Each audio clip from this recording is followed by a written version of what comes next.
Hey guys, just got done watching 2014's Devil's Tower, which was released on the 16th of September 2014, and the director was Owen Tooth and the writer was Adam J. Marsh. And I'm wondering after watching this what the hell Adam J. Marsh was thinking, because it's like a big mix mash of films and you're just like, what the hell's going on in this movie? It starts off pretty good, then it gets a bit weird, then it starts good, and then it's weird again. So basically, the cast is as follows. You've got Jason Mewes playing Sid, a burglar. I can't say that word properly. Roxanne Pallett, who plays Sarah McCall, Francis Raphael, who plays Kim. Jessica Jane Stafford, who plays Kate. Emma Buckley, who plays Lucy. And then you've got some other characters. And then you've got Stephen Dalton playing Detective Parker. And, you know, the movie is so bloody confusing because you're sitting there and you're like, what's going to happen next? So let me get on with the story. So basically, Roxanne Pallett plays Sarah or Sarah. I always get those two mixed up. It's Sarah. Anyway. Or is it Sarah? It's whatever way you say it. That says that. For some reason, I can never get the name right. I don't know why. I guess it's a mind thing. So anyway. So basically, she gets thrown out by her mum at the beginning. And it's kind of like in a flashback while she's waiting to get help to get housing. Now, Roxanne Pallett is 32 years old. But in this movie, she's 16, I think. I think she's meant to be 16. Because I'll get to that in a minute. So basically, the only place you can get is a run-down block of flats in England, because it's an English movie. And she gets in, and basically she looks at the place, and she's like this. Oh. Now, as somebody who lived in a block of flats, I can honestly tell you, yeah, they're not the nicest place, but her place was fairly big in a certain sense. There's a lot of places a lot smaller, so she was okay in that sense. Was it grimy? Yeah, it was horrible in that sense. So basically, she meets some of the neighbours, and some of them are quite nosy. It turns out the walls are paper thin, and she can hear the neighbours having sex. Then you get Sid and his friends, Sid being played by Jason Mewes, breaking in really pathetically, and they're catching them, and them going, ah. And then later on, Jason Mewes comes and says to her, oh, we were just trying to find a place to sleep. And then he's got a place to sleep. Later on, you find out that's where he was staying all along. So you're like, why would you need somewhere to stay if you already had a place to stay? He said he thought it was empty. Well, if it was empty, what would it be? Oh, I don't know. So him and his friend basically goes missing. Because what happens in this movie is one of her neighbours, basically the fuses go. And he goes to fix the fuse. And he calls the lift. And as he's looking away, because he thinks he hears something, the lift goes down with the doors open. And then like this spirit thing goes like this. And he goes, and falls back and dies. And there's very few deaths in this movie at the beginning. You know, and in the middle. Because in the middle, it turns into Roxanne Pallett character and Jason Mewes' character Sid basically becoming friends, and he's trash. You're sitting there going, this guy's scum of the earth.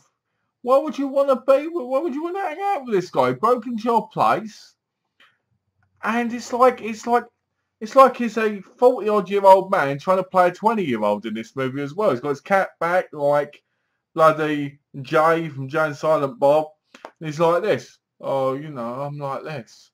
It's okay. And you're like, very, very uncharming, very, very boring. Now, I like Jason Mewes. I like him in Clerks. I like him with Jay and Silent Bob with Kevin Smith. Excellent character. Got nothing against him. Liked him in, oh,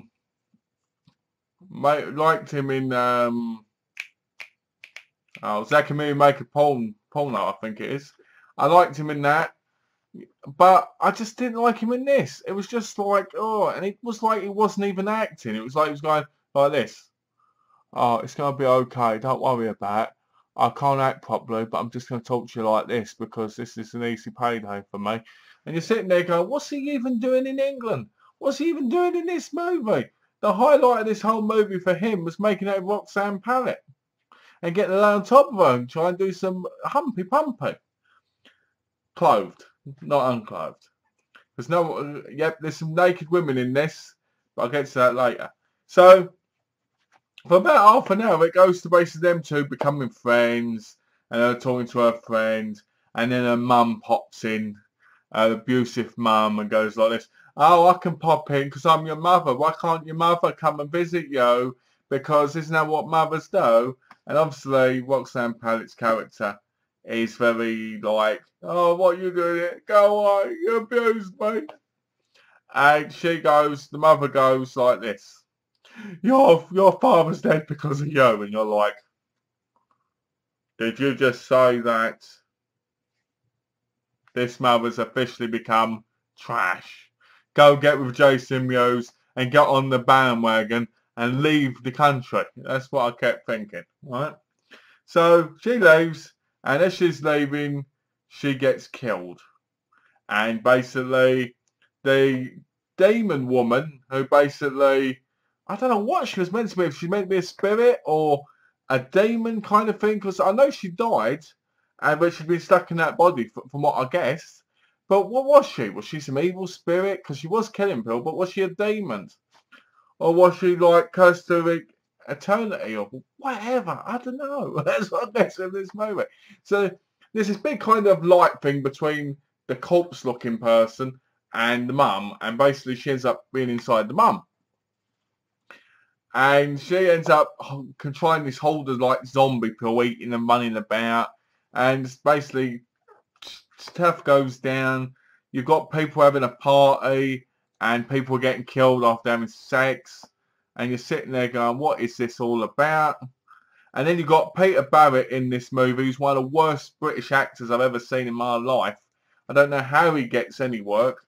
He was in Rise and Fall of a White Collar Hooligan, GBH, the Rise of that's it, The Fall of the Essex Boys. He was in those movies, and they're all bad because he's terrible in them. Shame the Devil, he's bad. I don't know why he's even in these movies. I mean, how many movies has he been in? Let's have a look. He's been in 28 movies. How the hell can he be in 28 movies when he's that bad? Anyway, so basically she controls these holds, and Jason Mewes' character Sid and the caretaker bloke, who basically says he's the law at the beginning, he puts on a mask and basically they start chopping the people. And then they get back in the lift, and you're just like... And the whole ending just seems so ridiculous, where they're all running out the building and they're all like zombified, eating people and attacking people. And you're just like... So basically Roxanne Pallet goes up to the roof, and that's where her mum confronts her, well, the spirit inside her mum. And you're like, is this movie supposed to be about her fighting her inner demons towards her mum? Because her mum's abusive. And you're like, is this her supposed to be trying to get tough and kind of taking back, you know, her self-confidence and her esteem and who she is? And then you're like, but it's got the other woman in there. So basically the woman she goes off the building, the mum. Spoiler alert, she goes off the building and that's it, everybody's okay. And basically they walk off. Roxanne Pallet, Jason Mewes and the caretaker bloke, they walk off. And that's the end. With the video feed showing basically the little girl in the lift. So there's still a spirit there. There's still a ghost. Some of the things I liked about the movie was I liked some of the jokes in it. Some of the comedy in the movie was quite funny. But it, like the last movie I watched, Boy Eats Girl, it was very hit and miss. And more miss than hit in my view. The movie looked very cheap. It was in the one setting practically. And they went to the police station at one point, over Jason Mewes, his character Sid. And he goes, don't tell him I'm with you. I'm going to hide here behind the car. And then he's telling someone else. And you're sitting like... So he's pretending to be in his 20s. She's pretending to be 16 or 17 or whatever it is. Because one of the neighbours, when they say goes, she looks 12. She doesn't look 12 at all. But apparently she does. So basically the spirit, she watches, before anything happens, she's in a room which is lit green, and she's watching videos on the on this TV.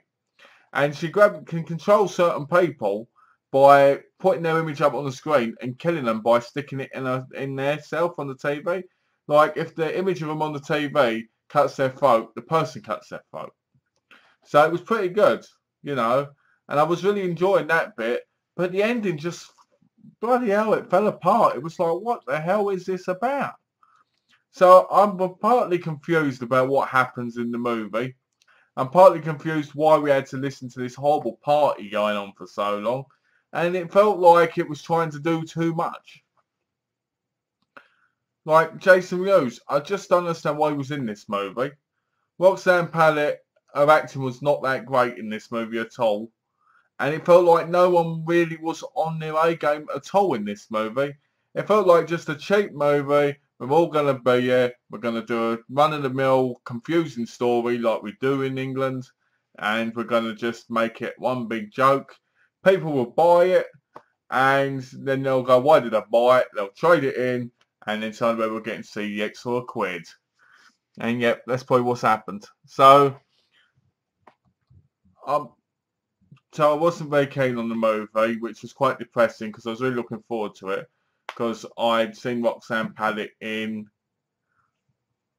Wrong Turn 6, and it was nice to see her acting, and because I'd seen her in Emmerdale, I was a big fan of her in Emmerdale, so it was good to see her acting in that. Now I've got to watch his Lake Placid 3 with her in, and then I think I've watched all the horror movies she's been in. I'll have to check on that.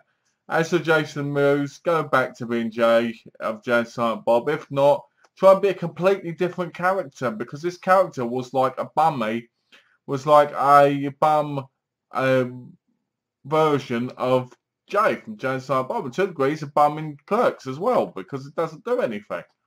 But in this, it was just like a real toned down version. It was like, take all the best bits of Jay away, and that's who you've got, basically. You've got Jay, but without all the fun, without all the thing. He just walks around looking like this. Yeah, I'm good, I am. I'm good. And character that Roxanne Pallet's going to be, it's going to fancy me. And you're just sitting there going, this won't happen.